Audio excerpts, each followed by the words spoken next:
News for nation पर आपका स्वागत है और मैं हूं आपके साथ प्रार्थना। बिहार में होने वाले विधानसभा चुनाव को लेकर के जहां एक तरफ तैयारियां चल रही है तो दूसरी ओर कई सारी ऐसी सीटें भी है जो सुर्खियों में है, तो वहीं दूसरी ओर मीटिंग्स भी चल रही है और तमाम पार्टियां अपनी अपनी रणनीति बना रही है। लेकिन अगर इस चुनाव में कोई केंद्र है, मुख्य केंद्र है, तो वो है महिला सीटों का। दरअसल बात करें तो चाहे वो एनडीए हो या फिर महागठबंधन हो, दोनों को ही पता है कि महिलाओं को सीट देना कितना ज्यादा आवश्यक है और इसी के साथ साथ इससे कितना ज्यादा फायदा होगा।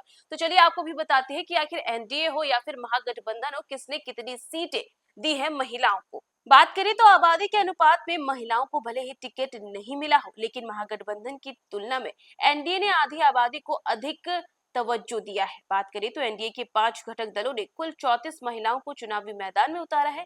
वहीं महागठबंधन के 7 दलों ने मिलकर 31 महिलाओं को ही टिकट दिया और इसमें भी महागठबंधन के घटक दल 244 सीटों पर चुनाव लड़ रहे।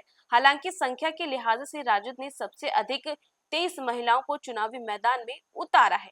बात करें तो भाजपा और जेडीयू इस बार 101 सीटों पर चुनाव लड़ रही है। दोनों ही दलों ने 13 महिलाओं को चुनावी मैदान में उतारा है। लोजपा आर ने 29 सीटों में से 5 महिलाओं को चुनावी मैदान में उतारा है और हम के हिस्से में आई सीटों में से 1/3 महिला उम्मीदवार है। वही पार्टी 6 सीटों पर चुनाव लड़ रही है और इसमें से 2 महिलाएं चुनावी मैदान में ताल ठोक रही है।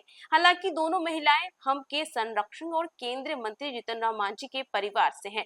इसी तरह रालोमो के हिस्से में भी 6 सीटें हैं आई हैं और उसमें एक महिला को चुनावी मैदान में उतारा, जो रालोमो सुप्रीमो उपेंद्र कुशवाहा की पत्नी है।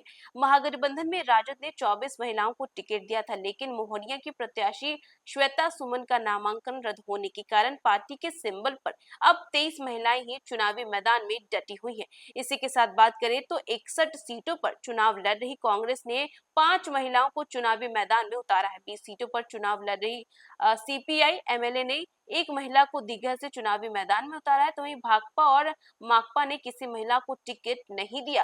वहीं वीआईपी ने एक तो आईआईपी ने भी एक महिला को चुनावी मैदान में उतारा है।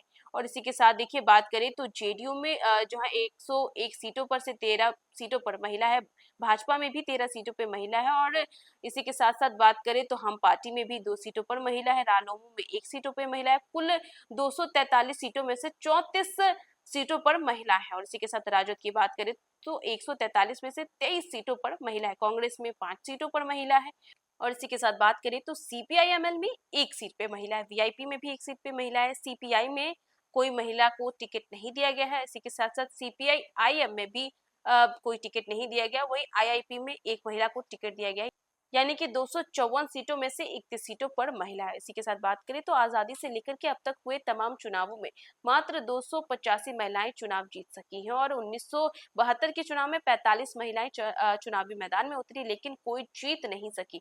इसी के साथ 1977 के चुनाव में भी 96 में से 13 महिलाएं जीती और 1980 में 77 में से 11 महिलाएं जो है वो चुनाव जीती थी। और देखिए इस बार भी कुछ अलग ही देखने को मिलेगा, जहां एक तरफ एनडीए ने जो है महागठबंधन की तुलना में महिलाओं को ज्यादा सीटें दी है। तो देखा आपने, जहां एक तरफ एनडीए ये अक्सर कहते हुए नजर आती है कि महिलाओं को जो है वो आत्मनिर्भर बनाना और इसी के साथ साथ उन्हें ज्यादा मौका देना, और कुछ इस प्रकार से उनके पार्टी में भी देखने को मिला है। क्योंकि बात करें तो महागठबंधन की तुलना में एनडीए के भीतर जो है महिलाओं को ज्यादा सीटें मिली है। तो वहीं दूसरी ओर बात करें तो महागठबंधन में भी तेजस्वी यादव बेटियों को, माओ को, बहनों को लेकर के अक्सर ही बयान देते हुए नजर आते हैं कि उन्हें आगे बढ़ाना है, लेकिन महागठबंधन में जो बेटियां हैं, जो महिलाएं हैं, उन्हें सीटें कम मिली है। तो फिलहाल इस खबर में बस इतना ही। न्यूज़ फॉर नेशन पे खबरों का सिलसिला जारी रहेगा। तब तक के लिए नमस्कार।